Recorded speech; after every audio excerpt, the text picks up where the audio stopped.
Jeg hedder Mikkel Øndal, og jeg synes, du skal støtte op om IPS.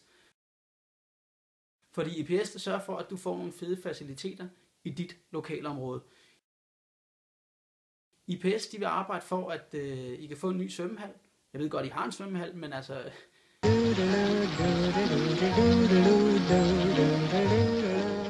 Ideen med en svømmehal er ligesom, at der er vand i bassinet og ikke andre steder. Og den svømmehal, I har nu, den er jo så pisse utæt, så det, altså, man aner ikke, hvor bassinet det starter og hvor det slutter.